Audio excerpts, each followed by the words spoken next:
Zašto je važno da mladi budu aktivni u zajednici, mesna zajednica, učenički parlament itd.?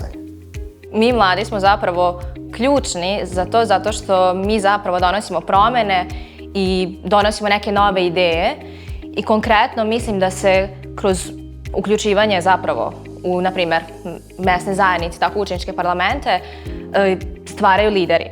I, na primjer, ja sam predsjednik učeničkog parlamenta u Jovinoj gimnaziji i mislim da sam uspela donekle da motivišem i druge da se uključe u različite projekte koje zapravo doprinose zajednici. Također, ove godine sam prvi put imala priliku da glasam i ja sam prvi put i radila na izborima i to sam i pokazala drugima. Mi treba da motivišemo jedni druge i da se uključujemo u sve projekte, sve što nam zapravo nudi, sve što nam se nudi, zato što ako mi to nećemo, ko će drugi.